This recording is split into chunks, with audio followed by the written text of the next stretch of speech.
unknown solicitor, the cramped initials of 2 witnesses, and a single line of his hand stating that he, Theodore James Ashbridge, 9th Duke of Marwen, did this day relinquish all claims, privileges, and styles of the Marwen dukedom in favour of his cousin presumptive, Edmund Carstairs, and would henceforth answer to the courtesy of Mr. Ashbridge. He had chosen, and he had not been asked. Brierly, his man of business, lifted the page by its corner and waited to see whether his lordship, his erstwhile lordship, would speak. A small clock somewhere in the inner room struck the half-hour. "You will keep this in your own hand until I send for it." Theo's voice did not lift. The decision had cost him the lifting. "Not Carstairs, not the family solicitor. You." "Yes, Your Grace." The 2 words landed in the room and lay there a moment, the way a glove lays where it has been dropped on a polished table. Mr. Ashbridge. Brierly's mouth tightened. He had served the 8th Duke for 30 years and could not yet bear to say the name. Mr. Ashbridge. He added one further instruction. Not a word of it to Lady Marwen. Not yet. Brierly inclined his head a quarter of an inch, no more. "Your aunt will be... She will be a great many things. I have written her separately. Please be so good as to leave me." Brierly folded the page, set it inside an inner pocket of his coat that he had not used in a quarter century, and bowed before he went. Theo did not watch him go. He sat with his hands flat on the writing desk and listened to the rain take the gravel in the front court. First, a few light drops, then the steady wash of it against stone, and counted, as he had counted since he was 8, the windows on the front of the house. There were 17.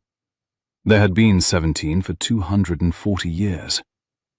The desk under his hand was the great oak desk that had been his grandfather's and his father's, with the ink burn on the corner where his father had set a candle one September night in 1812 and forgotten it.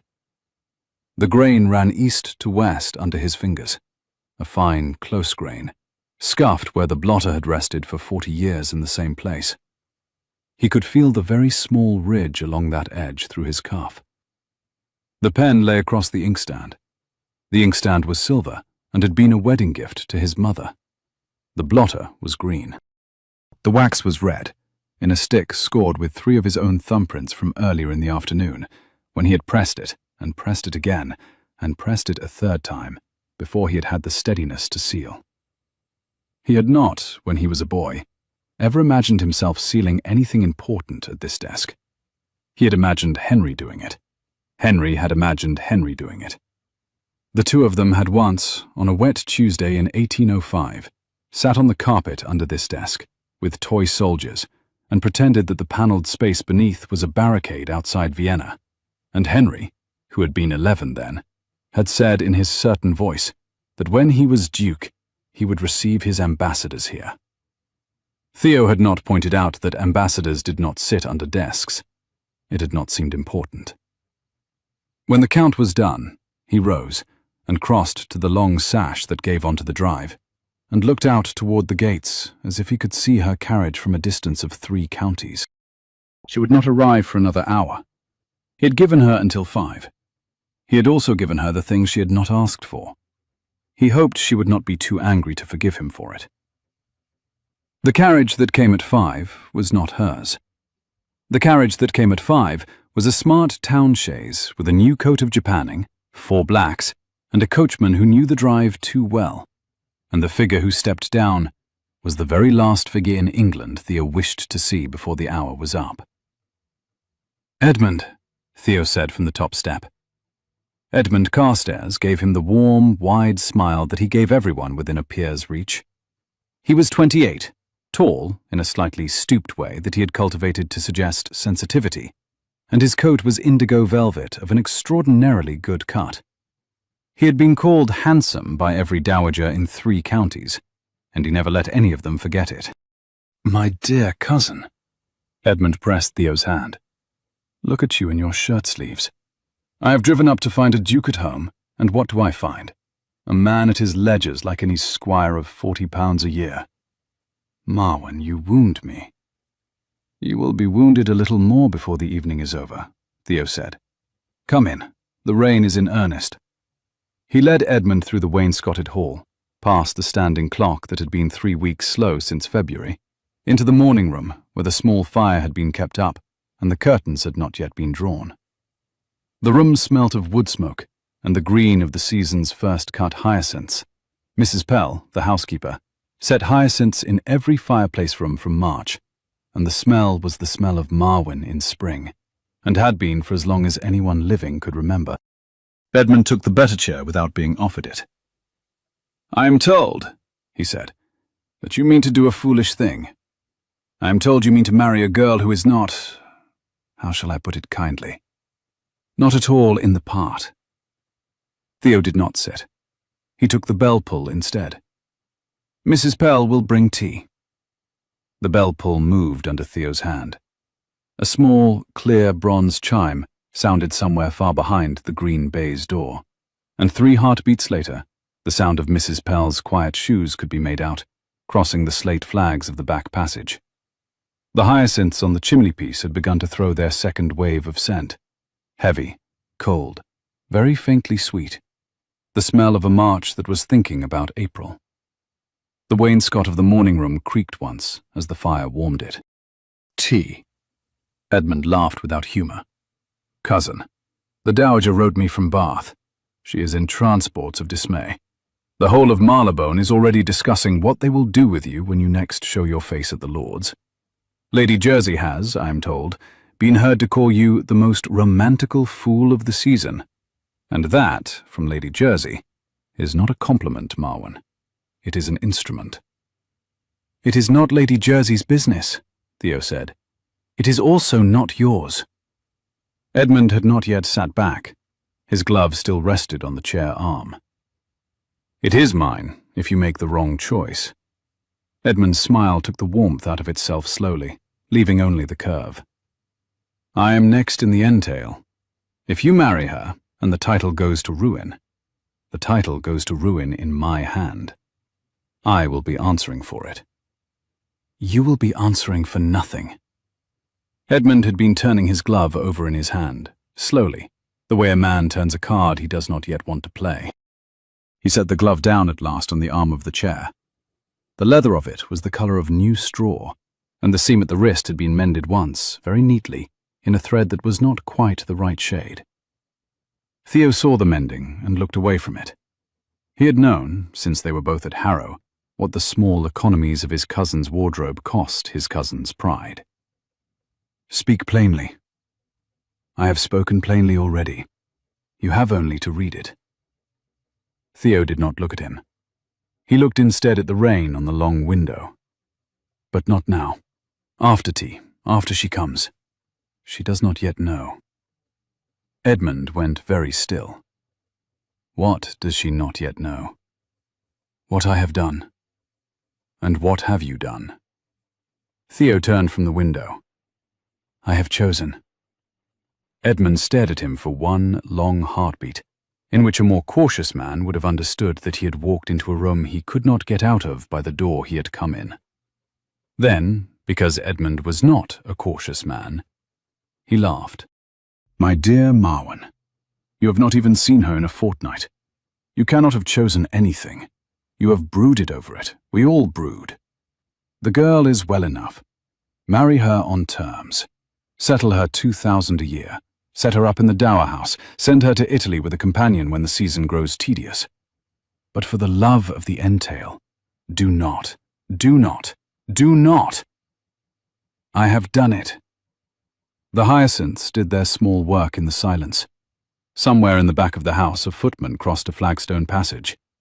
A spaniel bayed once in the kennels and stopped. Done what? Edmund said, and he was not asking now. Theo did not answer. He went to the writing desk in the corner, the smaller one, not the great desk under the window, and lifted from it a sealed envelope addressed to himself in his own hand. He held it out. It is not yours yet, Theo said. Brearley has the original. This is your copy. It bears my hand and seal. It states that I have this day relinquished the Marwen dukedom in favor of you, and that the renunciation is to be delivered to Garter King of Arms tomorrow at noon by Brearley in person. Unless I am, by tomorrow at noon, able to send Brearley a second instruction in my own hand, countermanding it. Edmund did not take the envelope. He looked at it as if it might bite him. You are not in earnest. The hyacinths in the cut crystal moved very slightly in the small, warm current from the hearth. A thread of pale smoke from one of the candle sconces drifted past Edmund's shoulder and dissolved against the wainscot. Outside the long sash, the rain had begun to ease. The dark trunks of the limes along the south drive showed wet and black against a sky that had turned, in the last quarter hour, the colour of polished slate. I am. Theo did not raise his voice. He did not move from the window. The bell pull tassel, green silk and pale gold thread, the same one his grandfather had pulled in 1791, hung exactly where it had hung for 30 years, and he kept his fingers, very deliberately, away from it. And the condition? That she accepts me, knowing what I have done, knowing what I have surrendered, knowing that what she would be marrying, if she has me, is a man called Mr. Ashbridge, of nothing in particular. If she will have me on those terms, Brierly sends the countermand and I take it back. If she will not, and I will not press her, Edmund, I will not, the dukedom is yours by midday tomorrow. You have lost your reason. On the contrary, Theo said very quietly, I have, for the first time in 9 years, found it. Edmund's hand closed on the envelope. He turned it over once, twice. He did not put it into his coat. He held it as though it were not paper, but something more dangerous, a small, live thing that might fly out of his palm. Edmund laid his glove flat across the chair arm and looked, for the first time, at the rain. She will accept you, he said, after a moment. Of course she will accept you. She is not a fool. She will have heard from her father by tonight what the offer is worth, and by morning she will be Duchess of Marwen, and you will look at me across the breakfast table and say it was a near-run thing, and laugh. And I shall, I assure you, laugh with you. I have not come into the entail expecting to come into it. I have come for tea. Mrs. Pell will be along directly. And in the unlikely event, the very unlikely event, that she should refuse you on those terms. Then, Theo said, I shall have done what I should have done at 22, when my father first put me to this house. I shall have stopped pretending the title was the thing that mattered. The estate is settled on younger sons. The land is well managed. Marwen will not fall. You will be a passable duke, and I shall be a tolerable steward, and we shall not, between us, beggar the tenantry. I have given a great deal of thought to it. More thought, I assure you, than to anything I have ever done. Edmund looked at the envelope a second time. Then, with a slowness that startled Thea more than the haste would have done, he put it inside his coat. The fire spat once, sharply. You will regret this by Sunday. It is Thursday. I will be here on Sunday then. Edmund rose. He had not touched his tea. I shall, for the family's sake, allow this folly its 24 hours. I shall not, however, allow it a week. Cousin. He bowed, with a courtesy that was not courtesy at all. Until tomorrow's post. Until then. He was gone, into the rain and the chaise, before Mrs. Pell had brought the tea things in. Theo did not watch him go either. He stood in the morning room, with his hand on the bell rope, and listened to the 4 blacks taking the gravel back down to the gates, and counted, again, the 17 windows, and waited for the second carriage of the afternoon. The rain had thickened. It came now in close grey sheets that bent the budded heads of the laurels in the south border, and rang flat on the lead of the porch roof. The smell of wet stone rose from the front court. That old, cold smell of the Marwan courtyard in March that Theo had known since he could walk, with the slick of mud underfoot and the green, sour scent of crushed moss at the joins of the paving. He could smell, too, the wet of his own collar where the rain had touched him in the doorway, and the faint metal of Edmund's cologne, bergamot, vetiver, a brand from Bond Street that Edmund had bought himself for his last birthday, still in the room where Edmund had sat. He crossed to the small mirror over the morning room mantel and looked, briefly, at his own face. He had not slept the night before. The hollows under his eyes were the hollows of a man who had decided a thing slowly in the small hours, and now had to bear the consequences in good light. His linen was clean. His coat was the dark grey he wore at home in the country. His collar was wet. There was nothing in the mirror that would have given Isabel any indication of what he had done. That was, on the whole, what he wanted. The bell rope under his fingers was a silk pull braided in green and gold. The tassel at the bottom had been worn smooth by his mother's hand, then by his own, then by the hand of every footman who had answered every summons in the morning room for 40 years. He let it go, without ringing. Isabel Harcourt's carriage was the post-chaise from the King's Head at Devizes, drawn by 2 rough bays, with one trunk strapped behind, and her father's curate of a pupil on the box because her father could not spare a coachman for the visit and would not have his daughter travel without a man on the seat. She arrived at 20 minutes to 6, half an hour late, soaked through at the shoulders, and very calm. She did not have her shawl held up to her hair for vanity. She had it bunched against her shoulder because the rain had caught the chaise 5 miles from the gates, and her cloak was wet through. She was 26, tall for a curate's daughter, and what one noticed first about her was not the colour of her eyes, they were grey, nor the height of her cheekbones, but the way she did not hurry. Even soaked, she did not hurry. She had been moving at her own pace for so long that hurrying was no longer one of her habits. Theo met her himself in the front court. He had not waited for Carter, the under-butler, to do it for him. He came out bareheaded into the rain. "You will catch a chill," she said, as he handed her down. "Do go in." The rain came down harder against the slate steps. "You first." He kept her hand a moment longer than the formality required. Her glove was wet through. The leather had darkened to the colour of bruised plums, and he could feel the bone of her wrist beneath it, as he could not have through dry kid. "I had thought to send the carriage. You would not let me." "You would have spent £4 8 on it.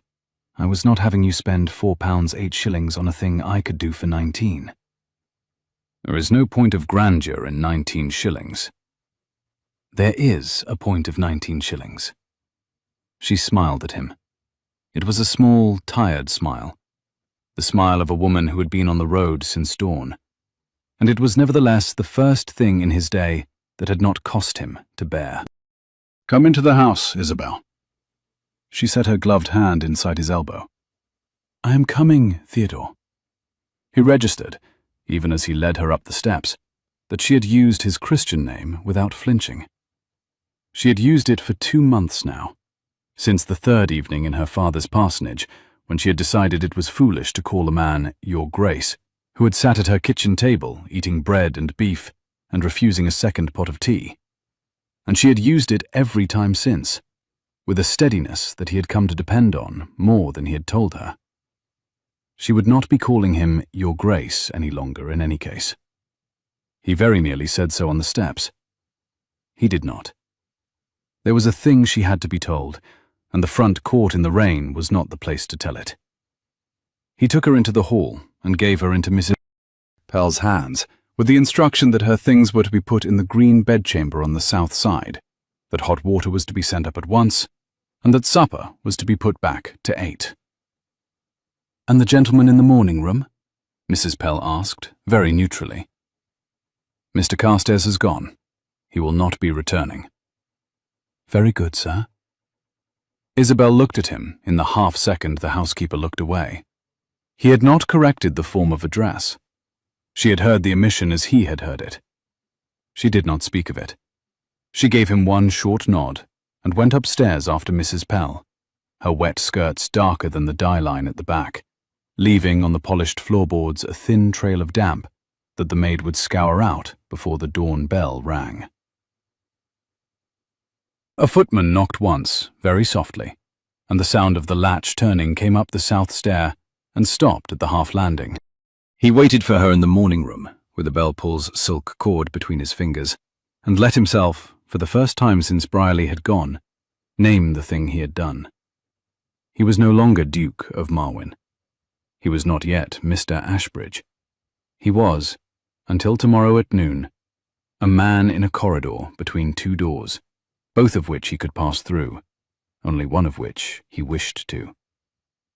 He had not told her that he loved her. He had not told her in so many words. In 2 months of evenings he had said a great many things, and never that one. The evenings of October, when he had ridden over to the parsonage on a thin grey hunter through air smelling of wood smoke and bracken, and lit, by 5:30, by his own lantern. The evenings of November, when her father had sat by the parsonage fire, with a manuscript on his knee that he was forever about to publish, and never published. The evenings of December, when the road from Marwyn to the parsonage had been bad enough that he had spent 3 nights running in the village inn rather than the manor. The evenings of February, when she had come in from her tenant's visits with chilblains under her gloves, and he had warmed her hands against his coat front, and her father, looking up from his Greek, had said in his mild voice that the world was kind to be cold when men were not. All those evenings, and never that one sentence. He had thought to say it tonight. He had thought to say it after dinner, in the long gallery, where the great west window held the last light of the day, and where his great-grandmother's miniature hung. He had thought he would say it and offer her, in the next sentence, the title that she would not have asked for. He had been wrong about all of it. He had understood, in the last week, exactly what would happen if he offered her the title and asked her to share it. She would accept him. Not because she wanted the title, because she had agreed, 2 months ago, in her father's kitchen, that she would have him. And Isabel Harcourt did not retract an agreement once she had given it. The giving of it was the agreement. She would accept him with the title, and she would wear the title with her quiet, straight composure. She would carry it the way she carried all the other things laid on her shoulders since her mother's last illness. She would do it well. She would do it because he had asked her. And the Dowager, and Lady Jersey, and Edmund, and 3,000 of the ton would never, never let her forget that she had walked into Marwyn on his arm without the lineage to deserve the standing. Isabel would not have said a word of it to him, ever, because she did not complain. He would not have heard it, ever, because she did not let her hurts make a noise. The marriage that he wanted so badly that it had been the only thing he had thought about since November would have been a marriage in which she was, by inches, made smaller than she was. He could not bear it. He could not bear that he had not seen it sooner. So he had signed the renunciation at 4:20. He had done it before she came, so that when he asked her, in an hour and a half, she would be answering a different question. Not, will you take this title, and these obligations, and these enemies, and this house, but, will you take this man? If she would, on those terms, knowing, a letter would not have been honourable. He had wanted her to arrive without the warning of a letter, so that she would not have ridden 6 hours with the words of a letter in her hand. He thought she would. He was not at all sure of it. The thought that she might not was the thing he had not let himself hold while Brierly had been in the room. He let himself hold it now, for a moment, in the empty morning room with the hyacinths and the sinking fire and the rain, and it sat in him like a small, cold stone, and he did not move under the weight of it. When her step sounded on the stair, he rose. She had changed her gown. He noticed that before he noticed anything else. She had come down in a deep ruby silk that he did not know, that was perhaps her best, and her hair had been pinned with 2 simple pins, and was already drying in the warmth from the hall fire. There was no lace at her throat. There was a thin black ribbon at her wrist, which had been her mother's, and which she wore every day. She did not wear jewelry beyond that. He had said in November that a woman dressed well to please her own eye. She had said in November that a woman in a curate's house dressed well not to disgrace her father in the village. They had argued about it for an hour without disagreement. He had not forgotten the argument. "You are warmer," he said. "I'm dry. There is a difference. You look very tired." "I have had a very tedious afternoon." "Mr. Carstairs." She said the name without inflection, as though naming a piece of weather. "In part." "And the other part?" He found that he could not, at her arrival, simply say it. He had rehearsed the speech twice in the last hour, and now, with her in the doorway of the morning room and the rain washing the window behind her, he could not deliver any sentence of it that would not insult her by its calculation. "Come and sit," he said. "There is tea. There is also, in the interests of full disclosure, brandy in the cellaret, which I should be glad of in your place." "Tea will do." She sat in the chair that Edmund had not sat in, the one nearer the fire, with the worn arms, and she folded her hands in her lap, and she looked at him, with the same level grey attention she had given him across her father's table, and she waited. He poured. His hand was as steady as it had been that afternoon. He took heart from it, a little. He had not realized that he had been afraid his hand would shake until he saw that it did not. "There is a thing I have done," he said, "which you should know before we talk of anything else." The fire took the new log and licked along its underside in a thin, clean line of blue. The hyacinths had finally given up their second wave of scent and gone quiet, the way hyacinths do at the hour when the lamps are first lit. Outside, the rain had stopped altogether. A single late thrush could be heard, somewhere very far down the south walk, putting the last small notes of its evening song into the wet dusk. "Yes?" It is not a thing that I think you will be angry about. But it is a thing that, having done it, I should have asked you first." Her hands had been folded in her lap. They moved now, once, very small, to settle the cuff of her left sleeve, where a thread of the silk had pulled. She did not look up. She did not put down her teacup. She held it on its saucer with the same neat country competence with which she had held her father's coffee cup in the parsonage parlour at breakfast at 7:30 for the last 19 years. "Theodore?" "Yes." "You are setting a great long preface to it. It will sit better in plain words. What have you done?" He set the cup down on the small table between them. He did not let his gaze leave her face. "I have, this afternoon, signed an instrument of renunciation of the dukedom. It is in Brierly's hand. It goes to Garter at noon tomorrow. It can be stopped, if I wish to stop it, by my sending him in my own hand a written countermand before then. If it goes, and I have said it will go unless I send the countermand, Edmund becomes 9th Duke of Marwen by Sunday, and I am, from noon tomorrow, Mr. Ashbridge." The fire moved. Behind her, the long curtain caught a small draught and breathed in and out, once. She did not speak at once. She looked at him. She looked, very briefly, at the cup of tea in his hand, then at the hyacinths, then back at him. The level grey attention did not change. "Why?" she said, quite gently. "Because I was going to ask you to marry me this evening, and I do not wish to ask you to marry a dukedom." "You think I would marry a dukedom?"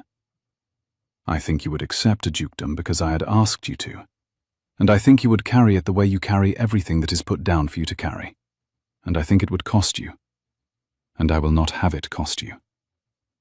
That is for me to decide." He felt the room get very small around the two of them. The wax candles in the sconces on the chimney-piece were guttering.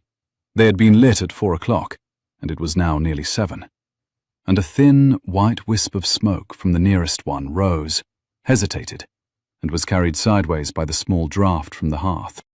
The hyacinths had begun to drop their first papery ferrets onto the polished mahogany of the side table. The clock in the hall struck the quarter, and the deep voice of it travelled through 3 rooms and arrived in the morning room as a soft, considered single chime. It is. Isabel held very still. She did not lift her head. She did not, in fact, look at him at all. She looked instead at her own hand on her own knee, at the small, plain garnet ring her mother had given her on the morning of her 16th birthday, in that same parsonage parlour where she had read aloud the Book of Ruth. "And you have not asked?" He felt the colour rise into the back of his neck and did not look away from her. "I have not." "You have decided?" "I have." She looked at the fire. The light caught the edge of the ruby silk and turned the gathered fabric at her shoulder the colour of the wine that had been spilled on her father's good cloth at Michaelmas. He did not know why he noticed it. He did notice it. "Theodore," she said after a while, "it is very high-handed." The fire put a single soft red glow along the line of her cheek. "I know. Very high-handed. I know it. I beg your pardon for it. I could not see another way."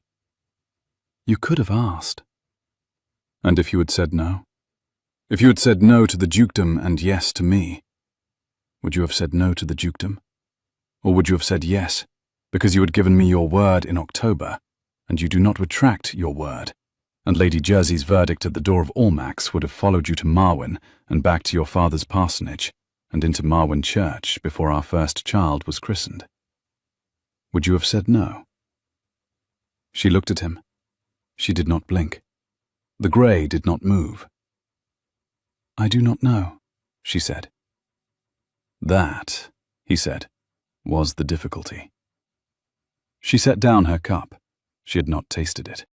She set it down on the small table, and she put her hand flat beside it on the polished wood, and she did not, for a long moment, do anything else. "You should have asked," she said again. But the second time, it was less an accusation. The fire collapsed inward on itself with a soft sigh of glowing ash, and Theo crossed to the hearth and set another small apple log on top of it without speaking, and pressed it down with the brass poker until the new wood took. The smell of the apple wood rose into the room, a clean, sweet wood smoke smell, with a faint trace of the cider orchard at the back of the parsonage where she had once, in November, walked with him for an hour without speaking and known, at the gate, that she had walked with him on the strength of nothing he had said, but the way he had held the gate open and let her go through first. "You may, if you wish to, make me wait. I have given you until tomorrow at noon." She turned the small garnet on her hand a quarter turn and back. "That is generous of you. I do not mean to be generous. I mean to be honest. I know you do. I am sorry She stopped. She picked up her cup and put it down again, and frowned at the fire. "I am sorry I am not, this moment, answering you the way you have asked me to be answered." "I had not asked you anything." "You had asked me a great deal, Theodore. You had asked me whether I love a man or a title, and you had asked it by giving me, in one hand, the answer that does you the greatest possible credit. It is a very Theodore Ashbridge thing to have done." She laughed once, a thin, surprised laugh. It startled both of them. "Forgive me," she said. The hyacinths had gone over completely now. 3 of the florets had dropped onto the polished mahogany of the side table. Mrs. Pell would, in the morning, set them outside the kitchen door for the small grey kitchen cat to bat about for a quarter of an hour before they were swept up. Isabel did not yet know about the small grey kitchen cat. She did not yet know about a great many of the small lives that went on under the roof of the house in which she had just been asked, by indirection, to spend the rest of hers. "There is nothing to forgive. I have been 6 hours in a chaise. I am not at my best. I am not at my best either. A call in the grate broke and sent up a brief, soft shower of sparks. Theo turned his head, by an old reflex, towards the sound. He had been raised, by an Eton-trained nurse, to mistrust a fire that talked. He had been raised, by his father, to mistrust most kinds of talking entirely. He was discovering, this evening, that he had been mistaught in at least one of these particulars. You appear to be perfectly composed. That is because Mrs. Pell will be along in 3 minutes, to ask whether we should like dinner at 7:30 or 8. Will she? She will. Marwyn is run on rails. I have been the only thing on the line that is irregular. The tired smile came back, very small. You will, then, be needing a wife who can manage rails. I will be needing a wife who can do as she likes. We have housekeepers for the rails. The fire in the morning room grate spat once, sharply, as a small green knot in the apple log gave up its last sap. The sound of it was the loudest thing in the room for the count of 3 heartbeats. The hyacinths on the side table, pale blue, with their thick, wet stems showing through the cut crystal, had begun to lean towards the lamp, the way hyacinths in March always do when a fire has been kept high for them. Outside the long sash, the rain had thickened. The lawn beyond the gravel sweep was the colour of old pewter, and the great cedar on the south front stood blacker than the sky behind it. Theo did not look at the cedar. He looked at the line of her shoulder where it met the high collar of the ruby gown. He had been looking at that line, off and on, for 2 months. He had never, until this evening, been at liberty to look at it for as long as he wished. Theodore? Yes? She set her cup very gently back onto its saucer. Tomorrow at noon. Yes. I will give you my answer tomorrow at 11:30, in the long gallery, where there is light enough to see your face by. I will not give it tonight at supper. I will not give it now. I will not give it before I have walked round this house, every passage, every room I am allowed, and looked at it as a house, not as a dukedom, and asked myself whether I can live in it as the woman who married you, knowing what you have done. You may have any room you want. He spoke quickly, without thinking, the way a man speaks who has been afraid for hours. I shall ask Mrs. Pell. She will give you everywhere. She will give you the muniment room, and the still room, and the dairy, and the dovecote. She is on your side. She lifted her head and looked at him a long moment, considering. Is she? Has been for 2 months. She told me at Christmas that I was a great fool to be still riding to the parsonage in the snow when I could have brought her down to Marwyn to spend the day in the morning room being warm. I quote, you understand. I do not doubt the quotation. The clock in the hall struck the 3/4 very softly. She will be a great deal more disposed to me tomorrow, if your answer is yes. Tomorrow, Isabel said, at 11:30. She rose. She crossed to the long window. She set her palm flat on the cold glass and looked out at the rain. The fire caught the ruby of her gown, and the rain caught the lamp behind her.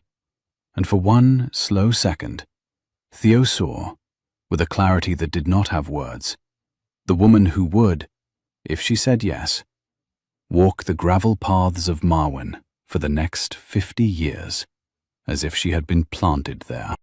He saw also the woman who, if she said no, would go back to Wiltshire on the post-chaise and never speak of him to anyone living and not weep, because Isabel did not weep where weeping could be seen. He had given her the choice. He had wanted to give her the choice. He had not understood until this moment what he had asked her to do. She was given supper in the small dining room, with the silver brought out and the fire banked high and the curtains drawn. Mrs. Pell was firm about curtains drawn when it rained. And they ate cold pheasant and a hot pudding and a little of the white wine that Brierly had laid down in 9. And they did not speak of the renunciation. They spoke of her father's manuscript, and of the new vicar at Devizes who had a wife with a great gift for fixing parsonage drains, and of the price of seed wheat in Yorkshire, which Theo was watching, and of the way the rain had taken the lower meadow at Marwen the previous autumn, which Isabel had heard about and was sorry for. They spoke as they had always spoken. The renunciation sat in the room with them like a third guest at the table who did not eat and could not be sent away. When she rose to go up, he rose with her. She gave him her hand at the foot of the stair, briefly, in farewell. He held it briefly. He did not kiss it. He had not kissed her hand once in 2 months. He would not begin tonight, when she had not yet given him her answer. A coal shifted in the grate. 11:30, she said. In the long gallery. Good night, Theodore. Good night, Isabel. She went up. He stood at the foot of the stair until her step had gone past the landing and into the corridor that led to the green bedchamber. Then he turned and crossed back to the morning room and put another log on the fire that no one would sit by for the rest of the night, because he found that he could not bear to leave the small warm room empty just yet. He sat in her chair. He had not before. It had been his mother's, and after his mother's death it had been Mrs. Pell's, and after Mrs. Pell had taken to the housekeeper's parlour for tea, it had been no one's. And tonight, it had been Isabel's. And he sat in it now, with his hands on the worn arms where her hands had been, and looked at the hyacinths, and thought of nothing at all that he could afterwards describe. The rain fell. The fire settled. Somewhere in the back of the house, Mrs. Pell was issuing instructions about morning fires. Somewhere upstairs Isabel was, perhaps, walking the green bedchamber from window to window, learning the smell and the draught of it. Somewhere, in a townhouse in Mount Street, Edmund Carstairs was writing a letter to his solicitor, or, more probably, drinking a brandy and laughing, about the most romantical fool in the county of Wiltshire. Tomorrow, at 11:30, in the long gallery. Theo closed his eyes and listened to the rain. She did not sleep. She tried. She lay in the green bedchamber under a counterpane that had been embroidered by a Marwen duchess in 1742, and she watched the firelight on the corner of the wainscot, and she did not sleep. A clock somewhere down the passage struck the half-hour. She counted the strokes. Why, she asked the dark, had he done it before she came? Why had he not, even once, in any of those evenings at the parsonage, said the word? Why had he chosen, of all possible afternoons, the afternoon of her arrival?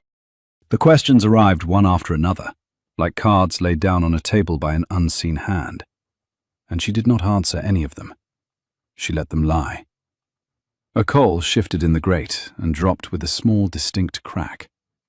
She flinched, and was startled at herself for flinching. She got up at last, well before dawn, in her wrapper and a shawl that Mrs. Pell had quietly left across the foot of the bed, and she walked the upper passage of the house with a chamber candle. There was no one stirring. The clock on the great stair had been mended in February, and now kept good time. It struck 4 as she passed it. She had told him she would walk the house. She had thought she meant after breakfast, after coffee, after a proper light. She found that she could not wait. She wanted to know it now, in the dark and the silence, before any servant could ask whether she wished a fire built up in this room or that. She wanted to see Marwen, without anyone trying to show it to her. She went first to the long gallery, because that was where she would, in 7.5 hours, give him her answer. It ran the full length of the south front. The chamber candle did not light a third of it. She walked the length slowly, holding the candle higher than her shoulder, and looked at the portraits as she went. Theo's father, in regimentals, in 1798. Theo's grandfather, in a wig, in 1772. Theo's great-grandmother, in a sapphire blue gown with pearls at her throat, in the year of the old pretender's death. Pale, severe, beautiful in the way that Marwen women were said to have been beautiful for 3 generations. There were no Carstairs on the wall. There was, between 2 windows at the far end, a small space where a portrait had once hung and now did not. The wallpaper there was a shade darker. She stood in front of it for a moment with the candle and could not decide whether the missing portrait had been taken down recently or long ago. She found, on a side table beneath the empty patch, a miniature in a black ebony frame the size of a man's palm. She picked it up. It was a watercolor on ivory of a young man of perhaps 25, fair-haired, narrow-faced, with very kind eyes and a small, uncertain smile.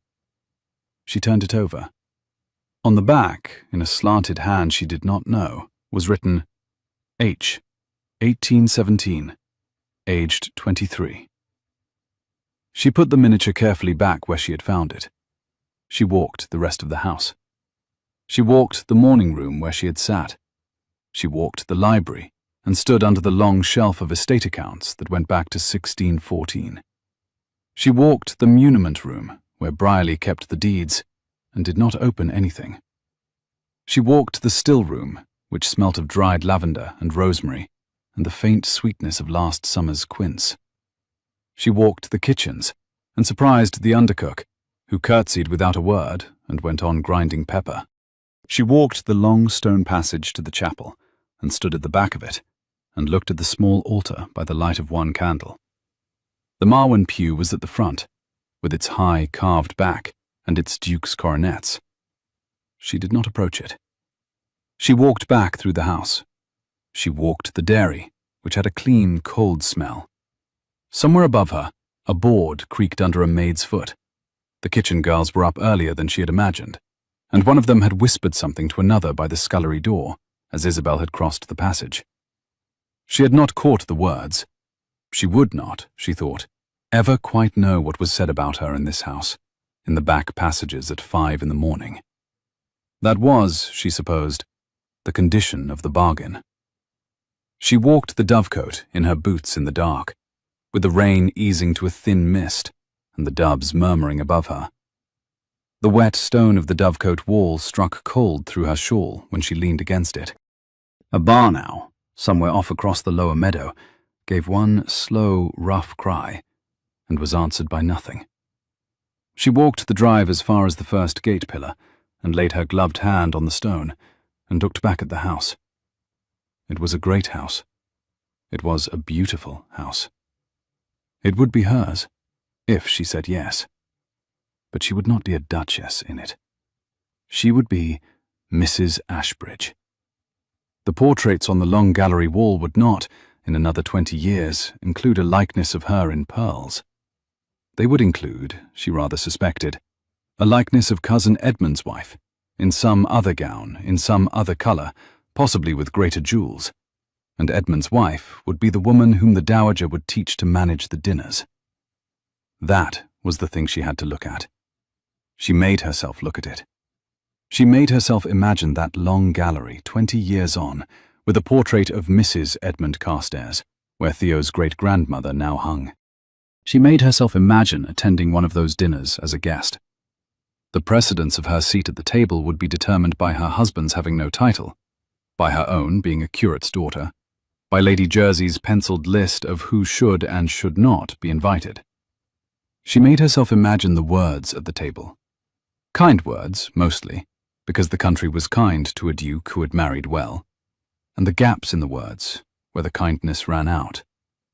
She made herself imagine watching Theo bear it, watching him bear, year on year, the price of the thing he had given up, watching him grow quieter and quieter at his own dinner table, because every guest who came to it was, by being there, a small reminder of what he no longer was.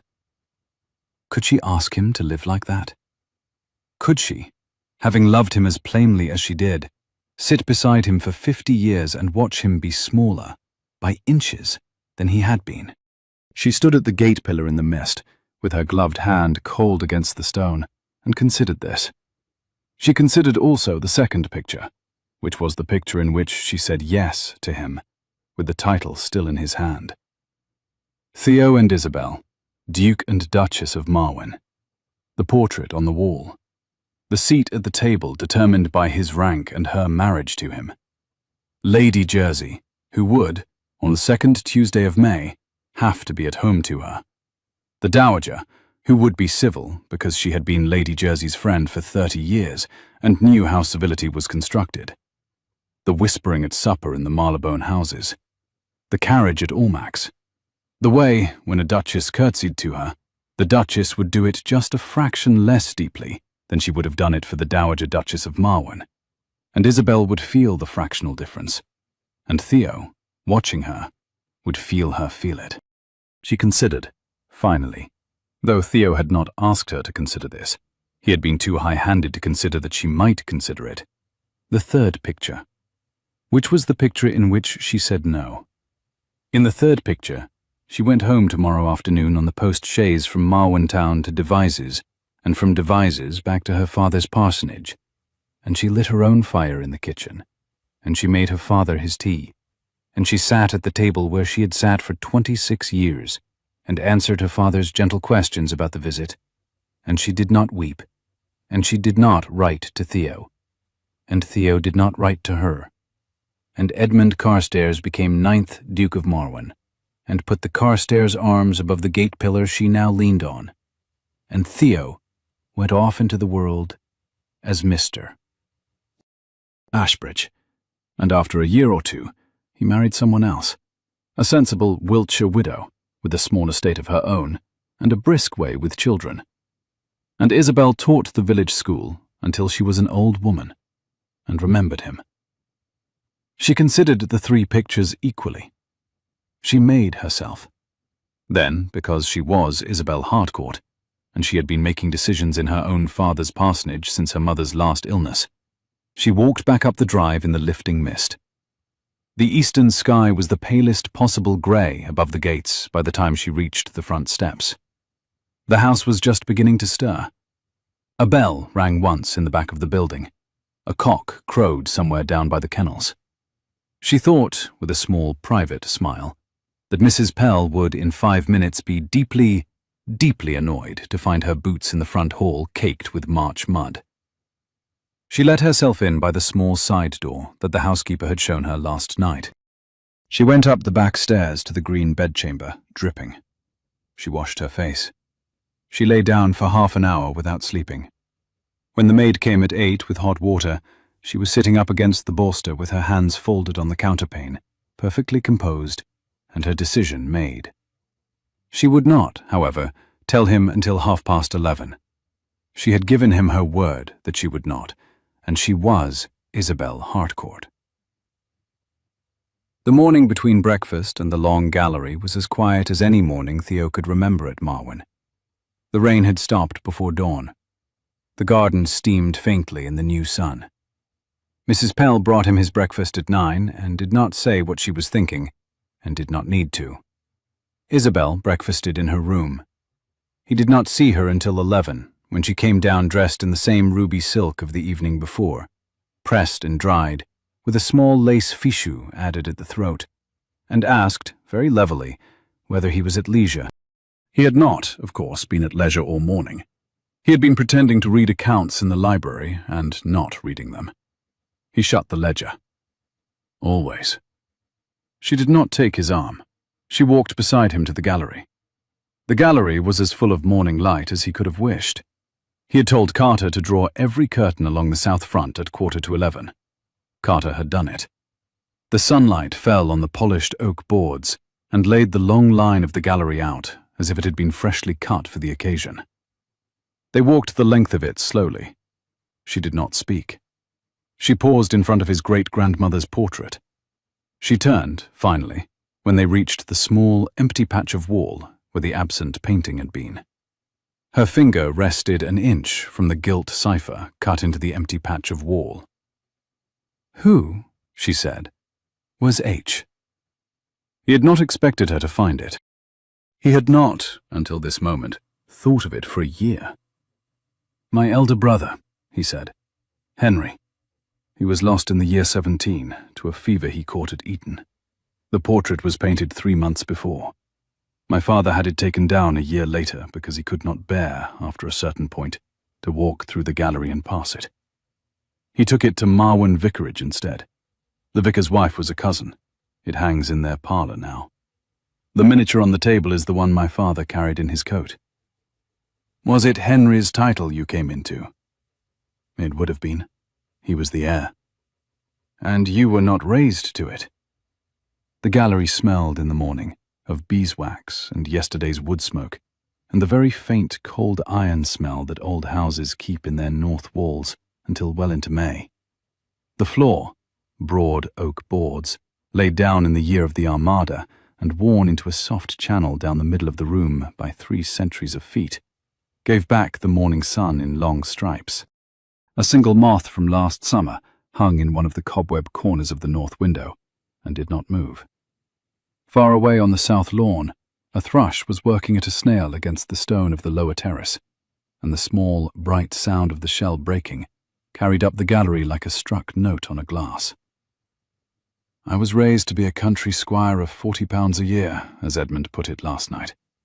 I came home from Cambridge in 17 to find my brother 3 months gone, my mother in deep mourning, my father unable to lift his head, and the dukedom mine in 8 years' time. You have carried it ever since? I have. Since you were 20? Yes. She stood for a moment longer, with her hand near the empty patch of wall, and then she turned away from it, and walked 3 slow steps along the gallery, and stopped, and turned again, and faced him. You may have my answer now, Theodore. He inclined his head. He did not speak. He did not, this once, attempt to fill the silence with a thing. She drew a slow breath, and held it before she spoke. You have, between yesterday afternoon and last night, done me a great courtesy, and a great violence. I know. The courtesy was that you wished, more than you wished the dukedom, that I should be free. The violence was that you took the choice out of my hands by making it before I came into the house. Yes. The courtesy is the larger of the two, but the violence is the one I shall remember longer, because no one has ever yet refused to let me carry a hard thing. She held his eye. She had not, he saw, slept at all. There was a faint hollow under each grey eye. She paced 3 quiet steps along the polished oak and stopped. I have walked your house. I've looked at it as a house, as I said I would. I've considered 3 answers very carefully. 3. The first was no, to all of it. The second was yes, to you, with the title and the duchesshood, and the dowager, and Lady Jersey, and the seat at her ball. The third was yes, to you, without the title. Mrs. Ashbridge, of nowhere in particular. And I have chosen. His hand closed on the edge of the gallery window frame behind him. He did not know that it had moved. Tell me. You will send Brierly the countermand this morning before noon. You will keep the dukedom. I will marry you as Duchess of Marwen on the terms you would have offered me last night, before you did your great courtesy and your great violence, and we shall agree, between us and from this minute, that you do not, ever again, make a decision of this size in my name without telling me. If that is acceptable to you, Theodore, and you must say so plainly if it is not, that is my answer. He did not move. He could not, for a moment, breathe enough to speak. Why? He said at last. The title. Because it is yours. Because your brother had it for 9 years before he was lost, and your father carried his miniature in his coat to his own grave, with the title in trust for you, and you have carried it for 15 years on top of the loss. And a man who is willing to lay it down because he loves a woman is precisely the man who should be carrying it. Because Lady Jersey is not the reason for the title. Marwen is.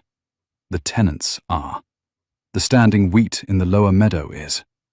Edmund will not pull a single rope of it as well as you will. You gave a short, low sound that was almost, but not quite, a laugh. I will, he said, be the most disliked duke in 3 counties at the next opening of the Lords. A long bar of sunlight crossed the gallery at that moment. The morning had broken proper at last, and fell across the polished oak between them, full of motes. The motes turned slowly in the still air. Some of them caught the gold in his cufflink, and some of them caught the small garnet on her hand, and most of them simply continued to turn, with the patient indifference of dust that has been turning in this gallery since the year the boards were laid down. From below, very faint, came the sound of Brierly being told something brief by a footman, and a chair leg scraping on the library floor. "You will be the Duke that you are. You have not yet considered Lady Jersey." "I have considered Lady Jersey at length, in your stables, between the dovecote and the dairy. I have decided that she is not, in the end, in possession of an instrument of any importance to me. My father's voucher to her balls is not a thing I have ever held or ever wanted to hold. If she chooses to be at home to me, I shall be civil. If she does not, I shall not call. The world will, on the whole, contrive to turn." A bar of sunlight slid forward across the polished oak. "And the Dowager." "The Dowager is your aunt. I shall be very kind to her. She will, on first acquaintance, hate me a great deal. After a year or two, I think she will find that hating me requires more energy than she likes to part with, and we shall come to an arrangement." "You have it all very nicely arranged in your head."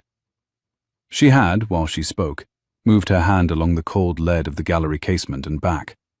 She did it again now. The lead was old, soft, dimpled by 2 centuries of small hands resting on it during long mornings at the long window. Outside, the south lawn was turning from grey to the green of new April. The shadow of the great cedar lay across it, like a soft black scarf laid on a counterpane. A gardener, young, sleeves rolled, a Hessian apron over his cotton breeches, was raking the gravel of the south walk in long, careful arcs, and humming, very low, the chorus of a song that had been popular at the 3 Crowns in the village last harvest. "I had 6 hours of a chaise yesterday, in which to think on the journey down. I have had, in addition, an entire night in your green bedchamber, in which I did not sleep, and an early walk on your gravel before any of your people were up, which Mrs. Pell will be angry with me about by luncheon. I have used the time." He took 2 steps toward her. He did not, even now, reach for her. He stopped a pace from her and waited. "Isabel." "Yes?" "I will agree to your condition." "Which condition?" "That I do not, ever again, make a decision in your name without telling you. I will agree. I will not always remember to abide by it. You will have to be a great nuisance to me in the early years about it. I am asking you to be a great nuisance to me about it." "That is acceptable to me." "Then will you marry me, on the terms you have set out, Isabel Harcourt, and be Duchess of Marwen, on Sunday 3 weeks?" "I will."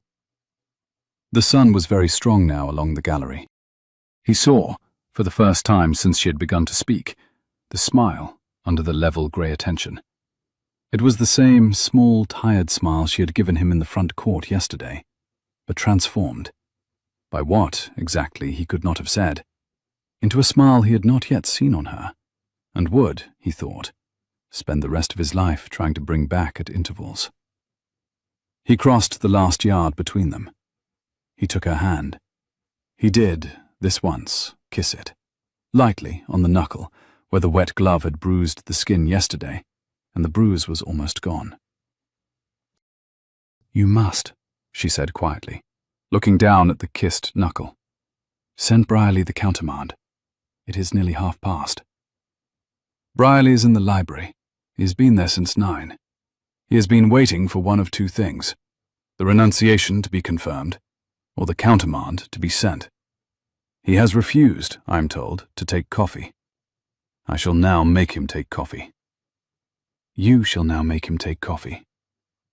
The bell-pull tassel, the same green and gold silk one his grandfather had pulled in 1791 to announce his own engagement, moved very slightly in the small, warm draught from the south sash. The morning had grown bright enough now to throw the shape of the casement onto the polished oak in 3 neat lozenges. A jackdaw on the chimney called once, and was answered by another from the stables.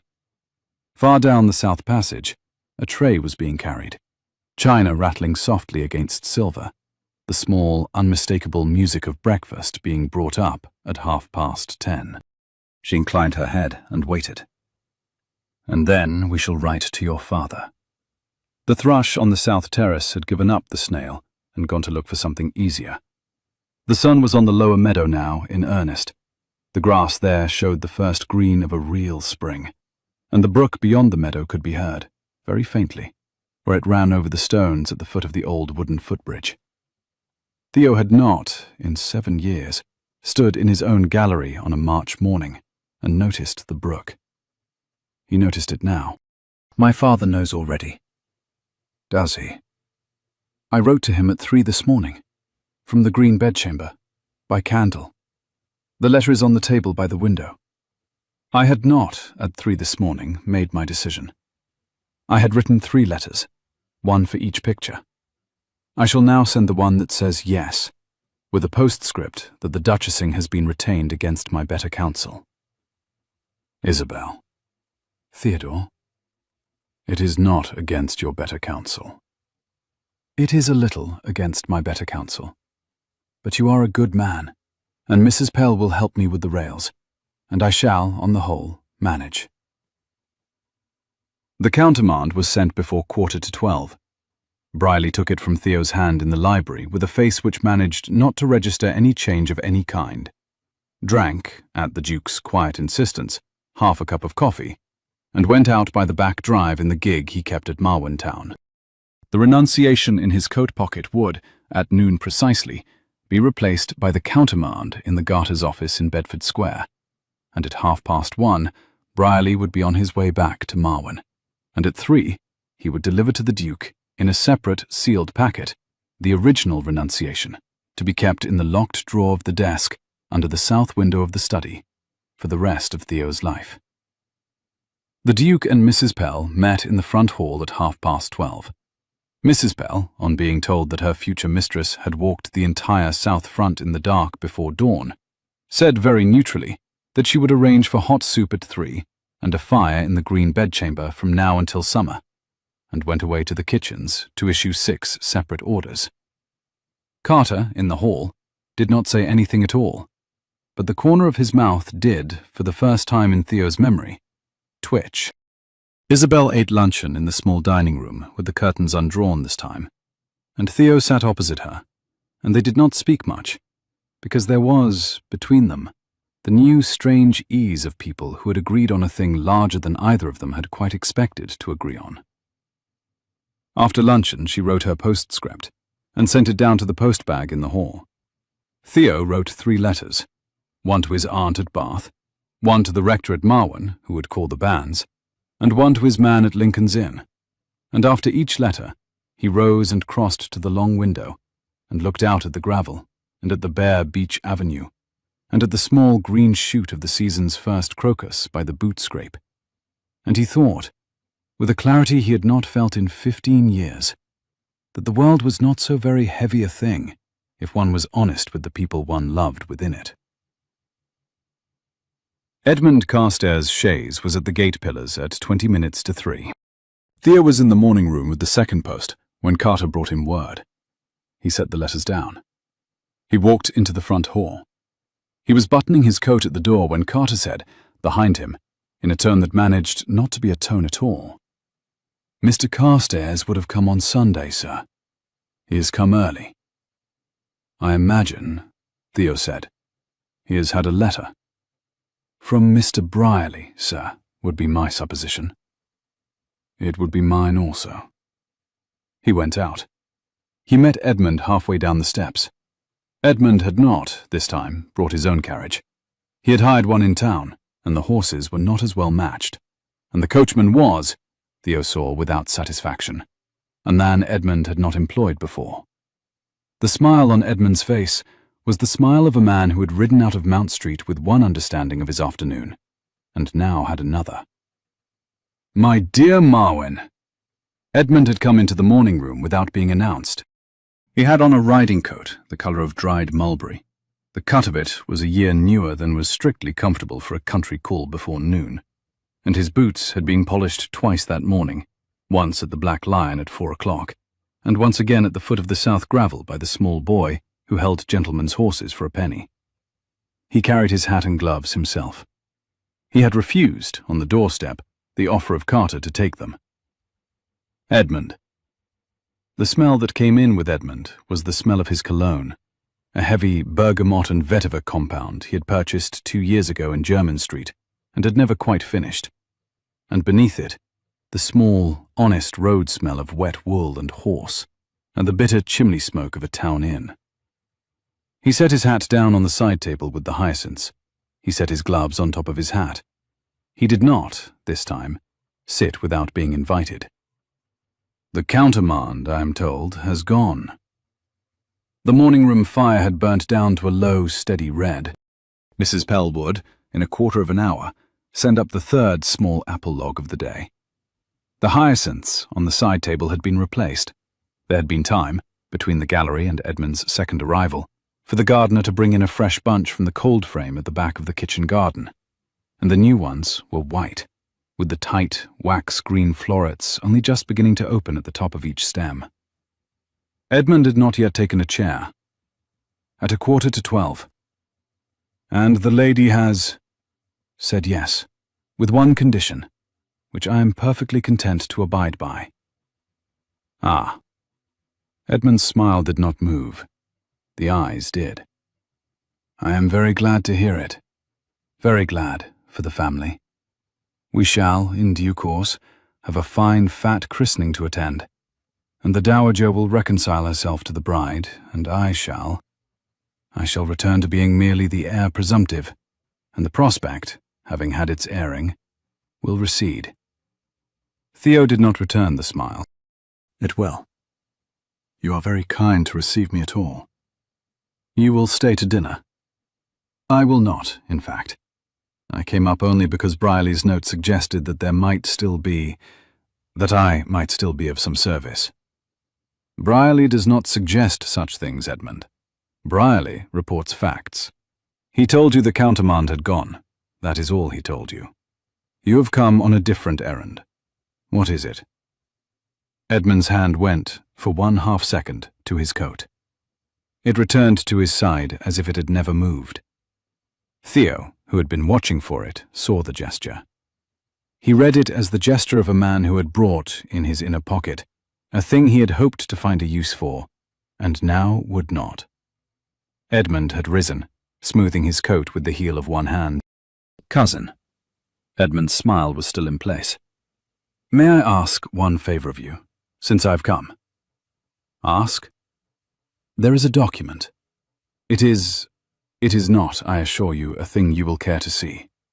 It is a memorandum of conversation I had with Lady Jersey at her ball on the 7th.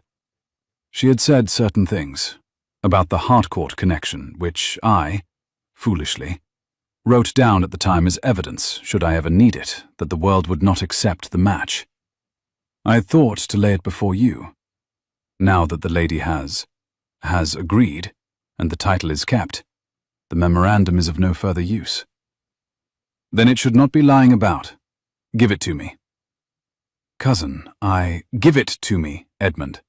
I shall not read it. I shall put it on the fire in the morning room in your presence. We shall not have a piece of paper containing Lady Jersey's verdict on Isabel sitting in any pocket, yours or mine, for the rest of either of our lives. Give it to me." Edmund hesitated. His face, the face that had been called handsome by every dowager in 3 counties, did, for the first time Theo had ever seen, look uncertain of its own muscle. He drew the memorandum from his coat. It was a folded foolscap sheet, sealed with a smear of red wax that had been hastily pressed. He held it out. Theo took it. "Come into the morning room." In the morning room, Mrs. Pell had set, on Theo's instruction, a small fire burning even in the warmth of the new sun. Theo crossed to it without sitting down. He broke the seal with his thumb. The memorandum was in Edmund's hand, 5 lines of it in pencil, with the date in the margin. Theo read the first 3 words and stopped. He folded the sheet without finishing it. He held it in the air above the small fire. Theo had walked to the writing desk and put his hand flat on the closed blotter.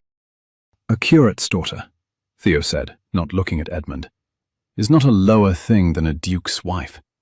She is sometimes, in fact, a great deal better. Is there anything you wish to say to me before this goes? Cousin, anything you wish me to know? Any other memorandum in any other pocket? Any other sheet of paper that you had thought to keep, for evidence, against the day? Speak now, Edmund. I shall not raise this with you again." "There is no other sheet." "On your honor?" "On my honor." "Then I am very glad to hear it." Theo laid the folded memorandum on the small fire. The paper caught at once. The wax made a brief blue spurt and went out. The sheet flared, blackened, curled, dropped into the embers, and was gone. He did not, even for the fraction of a second it took the flame to do its work, take his eyes off it. The grate took the paper greedily. The flames were small and fast, and the heat of them lifted briefly the thin curl of the wax seal into the air, where it caught the light of the late morning sun, and dropped, blackened, onto the irons. The smell of burning sealing wax filled the room, a particular hot, resinous smell, the smell of secrets being unmade, the smell of cabinets being closed for the last time. The clock on the chimney-piece ticked exactly 5 times before the last black flake of Edmund's memorandum gave up its shape and fell. "There," he said to Edmund's back, for Edmund had, at some point during the burning, turned to the window. "It is done. I shall not raise the matter with anyone living. Neither will you. You will give the lady, when you meet her, the civility you would have given the daughter of a duke. You will not pretend to a warmth you do not feel. I do not ask warmth of you. I ask civility. May I have your word on it?" A small smile passed across Edmund's mouth. Bitter, brief, not unkind. "You may." "I am very glad. Stay to dinner, Edmund." Edmund did not look up from the carpet. "I had rather not." "As you wish. There is a fresh horse for your coachman, if you want it. The Dowager wrote to me yesterday from Bath. I shall write back today. I shall mention to her that you have called and have been kind. You will appreciate the courtesy in time." "I—" Edmund's hand had gone, this time more openly to his coat. The gesture had no use this time. There was no second paper in it. "Yes." "Goodbye, Edmund." "Goodbye, cousin." He went out. The chaise rolled back down the drive at 3:20.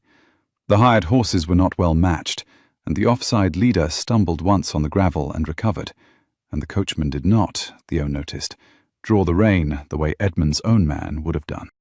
The whole thing, the gait of the horses, the slope of the coachman's shoulders, the small, unaccustomed shabbiness of the equipage, felt, suddenly, like the shape of a man who had badly miscalculated the morning. Theo stood at the long window of the morning room and watched the chaise until it had gone through the gates and turned for the Marwen Town Road and was lost behind the line of beeches. Behind him, in the small fire, the last black flake of the memorandum lifted on a draught, fell back, and broke into nothing. He turned. Isabel was standing in the doorway. She had come in, soundlessly, perhaps a minute before. She had her hand on the doorframe, the way she had had her hand last night, on the cold glass of the window. "He came back," she said. She had come down by the back stair when she heard the second carriage in the gravel. She had seen Edmund's mulberry coat through the half-landing window and had thought, very briefly and very clearly, that it might be the worst hour she would spend in this house. She had decided, by the third step from the bottom of the back stair, that she would not give the hour to him. She had walked to the morning room door instead, and she had paused on the threshold. And she had then walked in without knocking, because the room was, by promise and by intention, hers as much as his. The cedar shadow on the lawn outside had moved a hand's breadth east since they had stood in the gallery. The morning had grown to noon. He came back. He is gone again. He brought a memorandum he had written down of a thing Lady Jersey said at her ball about your connection. I've put it on the fire. I did not read past 3 words. Theodore. I will not have such things in any pocket of any cousin of mine. I told him so. He has given me his word that there is no second sheet. I am inclined to believe him. He is not a brave man, and he is not, when it comes to it, a malicious one. He is only an idle man who saw a fortune in his way and has now seen it go past him. He came at the family for the title. He came at the family for what the title carries, which is, in his case, an income. He has very little of his own. He is the second son. He has lived, for the last 6 years, on what he could get from the dowager and on the prospect of me. The prospect of me is now gone.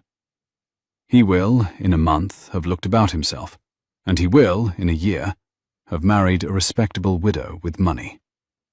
I do not, on the whole, wish him ill. I do not wish him close, either. I am sorry, Isabel said. For what? That the dukedom comes also with a cousin who keeps a memorandum on a curate's daughter. It comes also, he said, with a wife who would have given the curate's daughter no leave to be ashamed of him. I shall, on balance, be content. She did not answer. She crossed the room, slowly, and stood beside him at the long window. Her shoulder did not quite touch his. She did not quite take his hand. The space between her sleeve and his was perhaps half an inch. The rooks were going home over the South Park. The sun was lower than he had expected. He had not noticed how the afternoon had run on. "What time will the rector come tomorrow?" she said. A new fire had been laid in the morning-room hearth. Mrs. Pell had seen to it within 10 minutes of Edmund's departure, and the small, clean applewood flames were just beginning to take hold of the kindling. The smell of the hyacinths had grown stronger as the room warmed. Their cold green stems were releasing their colour into the cut crystal of the vase, turning the water by slow degrees the very pale green of a glass paperweight. Outside, the rain had stopped. A thin sun was just beginning to find the south parterre. A blackbird put down a low, single, experimental whistle from the cedar. At 10. He is calling the banns on Sunday. A new log settled in the grate with a small, bright shower of sparks. And the dowager will be furious until July. After that we shall see. Isabel took her cup again. She had, in the half hour since Edmund's carriage had pulled away, taken her tea after all. The cup was the small, thin china one with the bramble pattern that he had, without naming it to her, caused to be brought out from the back of the cabinet, because the bramble had reminded him, once last August, of her father's parsonage hedge. She did not know that he had ordered it brought out. She did know that the cup pleased her. A door closed somewhere far down the south passage. "Mrs. Pell," she said. "Mrs. Pell has already begun ordering the green bedchamber for permanent use. She does not believe in temporary arrangements." "Theodore?" "Yes?" She set her hand on the polished arm of the chair. "It is a very fine house." "It is the only house I have." She did not, this time, look at the fire.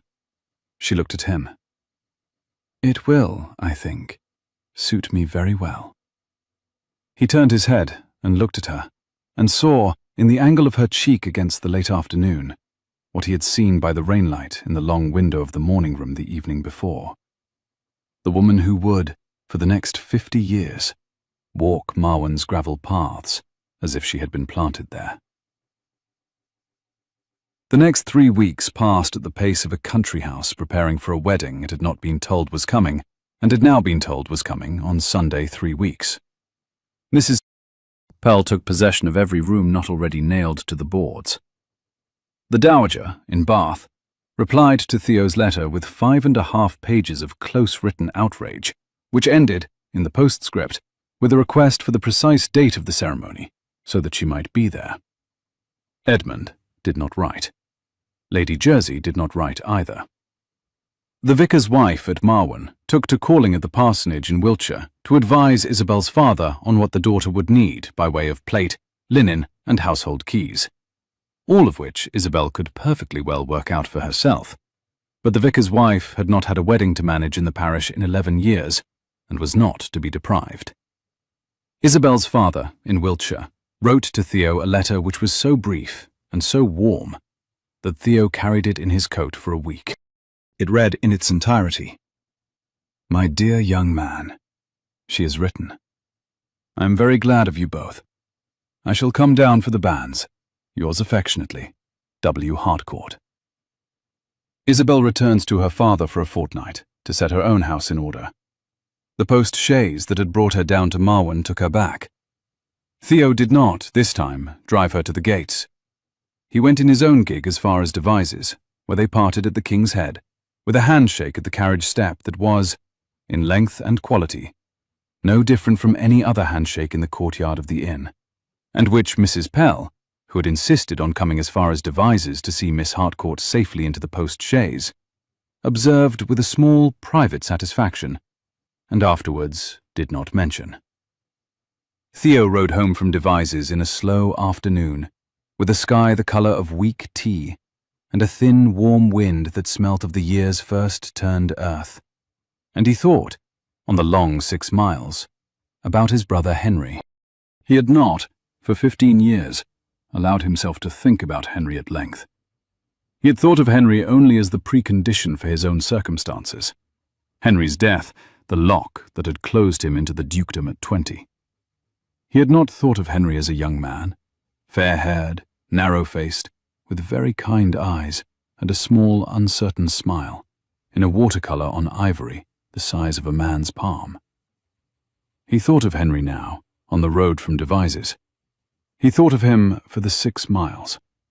He thought of him as he turned into the avenue at Marwen, and as he handed the gig to the boy in the yard, and as he went up the wide stair and into the long gallery, and he stopped in front of the small, empty patch of wall and the side table with the miniature, and he looked at Henry's face in his palm, in the light from the long south window. "I have done a thing," he said, very quietly to the miniature, "which I should have done at 22. I've been honest. The house is in good order. The land is well managed. The girl is what you would have liked. She does not flinch, and she does not pretend. The title is still mine. I do not, this afternoon, mind it. I think, perhaps, if you had had the chance to wear it, you would have minded it less than I have. I am sorry, in part, that you did not." He put the miniature back on the side table. He did not, when he went down to his accounts after, feel that he had said anything foolish. The banns were called on the first Sunday in May, in the small grey church at Marwen, with the lower meadow on either side of the churchyard green, and steaming after the morning's mist. The dowager came down from Bath on the Saturday, and stayed at the vicarage rather than at the hall. Mrs. Pell, who had ordered the dowager's old room aired and fired for the visit, was hurt by this for 48 hours, and then recovered. The dowager was a tall woman, in a black bombazine gown of formidable cut, with her own grey hair under a small black bonnet, and her own opinions stored in a great many small black boxes within her. And she sat in the second pew of the church on Sunday morning, with her gloved hands folded, and her face arranged to give nothing away. Thea was in the Marwen pew at the front. Isabel was at her father's side in the pew across the aisle. She wore the deep ruby silk, and the thin black ribbon of her mother's at her wrist, and no other jewellery, and she did not look at Theo until the rector said her name. The rector said her name at the appointed place in the appointed words. "I publish the banns of marriage between Theodore James Ashbridge, 9th Duke of Marwen, of this parish, and Isabel Mary Harcourt, of the parish of Stowell in this county. If any of you know cause or just impediment why these two persons should not be joined together in holy matrimony, ye are to declare it. This is the first time of asking." A child in the pew behind whispered something and was hushed. Somewhere outside, a horse stopped on the gravel. The rector waited for the time it took a held breath to be let go. There was, in the small grey church, the small particular silence of a country congregation hearing a duke and a curate's daughter named in the same breath. The silence lasted perhaps 3 seconds. Then the rector cleared his throat, and the congregation rose for the next hymn, and the dowager, Theo saw with a small private surprise, did not lift her gloved hands from her lap to take up her hymn book. She kept them folded. She closed her eyes once, for perhaps a second longer than a blink. She opened them again. She did not, in the rest of the service, look across the aisle at Isabel. She came up to the hall after the service, with the curate in her own black-painted carriage. She had insisted on giving him the lift. And she sat in the morning room with him for half an hour, drinking a cup of tea and discussing the price of seed wheat in Yorkshire, which Mr. Harcourt did not know about, and the dowager did not know about either, but on which they agreed at length to disagree with their respective neighbours. The dowager did not address Isabel directly during the visit. She did not, however, refuse the chair Isabel offered. She did not, when Isabel rose to pour her second cup, lift her hand to prevent it. She accepted the cup. She returned the cup. She drank, all told, 2 cups of tea and ate 1 small slice of cake. When she rose to go, she took, with a small inclination of her head, the curate's hand and pressed it once. And then she turned to Isabel, for the first time in the visit, and said, in a voice that was perfectly even, "I am told that you walked the south front of this house in the dark, before dawn on the day of your engagement. I should be glad if, when I come down for the wedding, you would walk it with me. I have not walked it in 18 years. I should not, at my age, choose to walk it alone. I should be very glad to walk it with you, ma'am. At 6:30 in the morning, before the staff are up. There is a great deal in this house that is best seen before the staff are up. I shall be ready, ma'am." The dowager nodded once. She went out to the carriage. She did not look back. The carriage rolled away down the drive at 2:15, with the late morning sun on the leaders' coats and a small low cloud of dust behind it on the gravel. Theo, in the morning room with Isabel and her father, said nothing. The curate cleared his throat. The sound was a small, dry, country sound, very like the sound of a hymn book being opened on a Sunday morning at 11:05. He set down his cup with the careful precision of a man who has, on a previous occasion, broken a saucer in a duke's morning room and has remembered the fact ever since. The clock on the chimney-piece, French ormolu, 18th century, the small gilt cherub on top of it pointing his small gilt arrow at the small gilt bow, ticked exactly twice. "Mr. Ashbridge," the curate said, after a long moment, in the mild voice in which he was about to publish his manuscript every spring of his life. "If I may, your aunt has, I believe, just decided to like my daughter. It has cost her something. You will not, I hope, remark upon it to her." "I shall not, sir." The curate took a slow sip of his tea. "She will, by Whitsuntide, have decided to like her a great deal. She will." The clock ticked twice on the chimney-piece. "It is, on the whole, a very fine house." "It is." A blackbird sang twice in the shrubbery and went quiet. "And the lower meadow is greener than it was last year." "Yes. I had thought I should find the prospect of leaving my parsonage harder than I do. I find that I do not, in fact, mind it." Isabel set her hand, briefly, on her father's. She did not speak. She did not need to.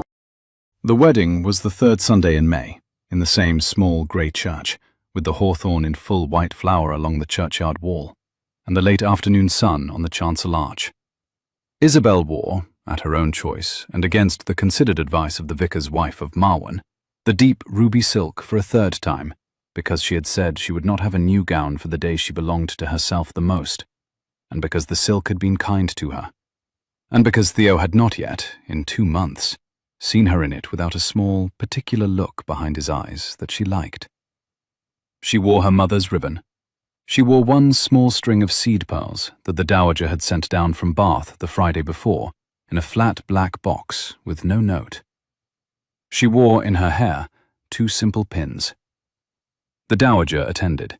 She sat in the front pew. She did not weep. She also, Theo saw, did not, at any point in the service, look down at her gloved hands the way she had at the banns. She kept her eyes on the chancel. Edmund Carstairs attended also, because the family expected it. He stood at the back of the church, beside an unknown widow in a respectable bottle-green pelisse, who he had, Theo gathered, lately begun to court in town, and he made his bow to the bride and groom in the church porch afterwards, with a smile that was, for the first time in Theo's memory, not a smile of charm, but a smile of mild relief. Mrs. Pell wept twice, once when Isabel came down the aisle, once when she came back up it, and pretended afterwards to have caught a cold in the long gallery the night before. The wedding breakfast at the hall was a quiet affair. 12 at table, Isabel's father at Theo's right hand, the dowager at Isabel's left, the rector and his wife, the vicar of Marwen and his, Brierly, who had been Theo's father's man and was now Theo's, and who drank, that afternoon, an unprecedented 2 glasses of the white wine of 9, Mrs. Pell, who had drawn herself up to her full height and refused to sit at table, but had accepted, after some persuasion, a glass of the white wine standing by the sideboard. The food was plain. The talk was easy. There were no speeches. Mrs. Pell would not have permitted speeches. After the breakfast, Theo and Isabel walked out alone through the south door of the house and down the gravel walk to the dovecote. The hawthorn over the churchyard wall was just visible above the line of the long beech avenue. The doves murmured. The light was the late slanting light of a May afternoon that had not yet learned to be a summer afternoon. They walked slowly. They did not say much. He had her arm under his arm, not formally, closely. At the dovecote she stopped. She had paused on the south terrace and looked up at the long line of windows above them. "It is a great deal of house," she said. It is. "I shall, on the whole, manage." "You shall." "Theodore." "Yes." "I love you." He stopped walking. He turned. He looked at her face in the slanting light of the May afternoon. His voice had gone very low. He did not move his hand from her elbow. "I have wanted," he said, "for 2 months to say that. I had thought to say it last Thursday afternoon. I did not, in the end, say it. I shall not lose the chance a second time." "You shall not." "Isabel." "Yes." "I love you. I have loved you, I think, from a moment in your father's kitchen in October. I shall not be more precise. I shall not embarrass either of us. But it was, I believe, a Tuesday, and you had been bringing the kettle in. I have not, in the months since, loved you less for 1 waking minute. I should have said it at Christmas. I should have said it at the dovecote here on a frosty morning in February. I should have said it at the parsonage in March. I shall, from this afternoon, say it as often as you can bear it. That will, I think, be often." He drew her closer. He kissed her. At last, 2 months and 3 weeks late by his own private calendar, on the mouth, lightly at first, then less lightly, with his hand at the back of her hair where the 2 simple pins held, and her hand at his shoulder, and the doves murmuring above them, and the light of the May afternoon dropping a degree warmer on the gravel at their feet. When they drew apart, she said, in a very small, steady voice, "We must go in." "We must." The wind had got up a little. It moved the loose ends of her hair against his neck and brought the smell of cut grass from the lower meadow. And beneath that, fainter, the smell of the river 1/2 mile away. A cool, green smell, the smell of wet stones and watercress. A blackbird in the laurel by the gate pillars made a long, descending, warning chuckle, and was answered by another from the rose walk. Somewhere far behind the house, a stable door was bolted home, with the slow, careful slam of a man who has been on his feet since 5. Mrs. Pell will be looking for us. Mrs. Pell will pretend she has not been looking for us. It is the same thing. Theo did not immediately turn them back towards the south door. He stood on the gravel with her elbow in his hand, and the rain just stopped, and the smell of wet box hedge coming up off the parterre, and he allowed himself, for the count of perhaps a minute, the thing he had not allowed himself in 2 months. He allowed himself to be a man, standing on his own gravel, with his own promised wife on his arm, and no further question to be answered before breakfast. It was a small permission. It was also the largest one he had given himself since he was 19. Theodore. Yes. You will, I expect, never make a decision of this size in my name again. I shall not. I have given you my word. You will, I expect, make a great many smaller decisions in my name, for which I shall expect to be told. You shall be told. By Friday at the latest. By the morning of the day. By breakfast. By breakfast. She laughed, the same small, surprised laugh as on Thursday in the morning room, and she put her arm back under his arm, and they walked, slowly, back up the gravel to the south door. It was September, and the lower meadow at Marwen had been cut for the second time, when Isabel walked the south front of the house with the Dowager at 6:30 in the morning, as she had agreed to in May. The Dowager had come down from Bath the night before, in her black painted carriage, with a small new black silk umbrella and a great many opinions about the harvest. She had taken the room at the hall this time. Mrs. Pell had, on the second night, brought up the morning tea tray herself, and the Dowager had thanked her and not commented on the tray. A letter from her father had arrived in the Morning Post, very brief, sending his love and the news that the parsonage roof had at last been mended. Isabel met her at the foot of the great stair at 6:28. The morning was the colour of weak tea. The doves were already at it. Isabel wore a stout pair of country boots, the same boots she had walked the gravel in the morning before her wedding, and a dark indigo shawl that she had taken to wearing in the mornings. The Dowager wore the same black bombazine of the wedding, and the same small black bonnet. They walked the south front. They walked slowly, in single file along the gravel, the Dowager in front, because Isabel had quietly let her go in front, and the Dowager pointed out, here, where her own husband had set the urns in 1788, and there, where the great laurel had been struck by lightning in 1804, and at the dovecote, where her son Henry had broken his collarbone in 1803, falling out of the elder tree behind the wall. The Dowager's voice was as level as the gravel underfoot. He was 9. I am told he was a kind boy. He what? Theodore was kinder. Theodore is kinder still. I do not, on the whole, hold with kindness. I have lived long enough to know what it costs the people who carry it. But Theodore was always going to carry it, whether I held with it or not. It pleases me that he has a wife who is kind back. Ma'am, you will, I expect, have a great many children. A wood pigeon called from the high beech at the corner of the south lawn, and was answered, after a careful pause, by another in the chestnut by the dovecote. The gravel under their feet was wet from the night's mist. It took the prints of the Dowager's small black walking boot and Isabel's stouter brown one, and held them, side by side, in the soft top layer of grit. Somewhere in the kitchen wing, a copper pan was being scoured. A soft, round, insistent sound, like a clock running under water. I do not know, ma'am. We have not been married 4 months. The Dowager did not slow her pace. She did, however, draw a small silver vinaigrette from inside the cuff of her glove, and unscrew it without breaking stride, and lift it once to her nose, and screw it shut again. Isabel had seen her perform this same small economy 4 times in the morning already.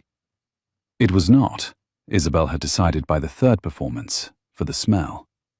It was for the count of 2 seconds, during which the dowager wished not to speak. You will. Marwen women have a great many children. You will need the green bedchamber for the eldest. You will need the south nursery, the long one on the 3rd floor, for the next 3. The 4th nursery, the small one at the back, was always thought unlucky, and was always given to the youngest, who survived, as a rule, longer than the others. I do not know why. We had a great deal of bad medicine in my day. You will have better. I hope so, Mom. You walked the south front before dawn on the day of your engagement. I did. At what hour? I rose at 4. I think I was at the Dovecote at perhaps 5:30. In the mist? In the mist. With your boots? Isabel felt the small absurdity of the question, and the small dignity of it both at once. The dowager was not, she understood now, examining her on points of fact. The dowager was establishing a freemasonry of women who had walked this particular gravel at this particular hour on this particular morning of their lives. And the test was simply whether one had done it or whether one had not. Isabel had done it. She had walked it in stout brown boots, with the laces double knotted, and her hair, beneath the bonnet, still in the loose plait she had slept in. She had walked it at 5:30 in March mist that came up to her elbows. With my boots. The dowager nodded once. She did not, this time, look at Isabel. She looked instead at the long line of beeches at the foot of the south lawn, where the year's first yellow had just begun in the topmost leaves. She turned at the foot of the Dovecote and looked back at the south front. I was on this gravel the morning after my own engagement, she said. I walked from this Dovecote to the gate pillars at 6:15. I had not, until that morning, set foot in the house. I had agreed to marry my husband at a dinner in London on a Thursday in April.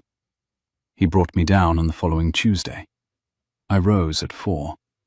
I was at the gate pillars at 6:15. I have not, in 51 years, told anyone that I did it. Mom. There is, in this house, a thing one must do. One must, before any other person can show it to one, see it for oneself. You did it. I did it. I had thought, between April and your wedding, that I would not be able to forgive Theodore for what he had done, by which I mean the choosing of you, until you had done that thing for yourself. You did it. I am, since the morning of your engagement, content. I had not, until this moment, told you so. I think it had better be told to you. You will not, I hope, mention to Theodore that it was told. I shall not, ma'am. You may, in 5 years, mention it to me again, on this gravel, in the same boots, if you wish to. We shall consider it then. Yes, ma'am. The dowager turned. They walked back to the south door. The morning had warmed, very slightly. A single magpie on the Dovecote roof flicked its tail at them and went back to its business. In December, in the December of the 2nd year of the marriage, Isabel came down to breakfast on the morning of the longest night of the year and laid a small piece of paper, folded once, beside Theo's plate. He was reading the Morning Chronicle. He set it down. He picked the paper up. You may, she said, sitting opposite him in the small dining room with the curtains undrawn at last on a sky the colour of weak tea. Open it before you have your coffee. He opened it. It was a single line of her hand. It read, April. You are, by my excellent calculation, to be a father in April. He looked up. She had her hand around her cup. She was perfectly composed. There was, in the corner of her mouth, the small, tired smile that he had first seen by the carriage in the rain in March, transformed by what, exactly, he had still not been able to name. Isabel. Yes. The dining room was full of late morning light. The long table had been laid for 2 at the south end. The silver coffee pot stood between them with a small white plume of steam rising from its spout in the cold air. because Mrs. Pell believed coffee should be brought from the kitchen at a heat that would warm the hand of the man who lifted the pot. The toast rack held 4 perfect slices and 1 slightly burned crescent at the back, because Mrs. Pell believed that a household without a touch of imperfection was a household at risk of becoming insufferable. The marmalade was the dark Seville from the still room. She poured for both of them. Drink your coffee, Theodore. Mrs. Pell will be in directly with the post. There will be a great deal of household business this morning. The roof in the muniment room has, I am told, a leak. Isabel. Theodore. I love you. By the morning of the day. By breakfast. By breakfast. She lifted her cup. She drank her coffee. He watched her drink her coffee. Outside the long window of the small dining room, the gravel of the south walk shone with the night's frost. The light of the year's shortest day was beginning, just, to lay its thin, grey hand along the line of the bare beech avenue. A single rook crossed the South Park, low against the colour of the sky, and was gone. He set the paper down beside his plate. He did not, for a long moment, do anything else. Then he picked up his coffee, and he drank it, and outside on the gravel of the South Walk, a maid he did not know by name carried a brass coal scuttle from the kitchen door to the morning room, and the small fire he had lit himself in the morning room before breakfast was, by 10 o'clock, the warmest room in the house, and the year had turned. If you have stayed by the fire with us this long, if you have walked the gravel of Marwen with Theodore and Isabel, and waited with them at 11:30 on a May morning, for the choice that was made before it was asked, I am very glad of your company. Tell me, in the comments below, what you would have done in the Long Gallery. Would you have kept the title with him, or set it down, or sent the carriage back to Wiltshire alone? I should very much like to know. Stay with me by the fire. The next story is already laid in the grate, and I shall be lighting it for you very soon.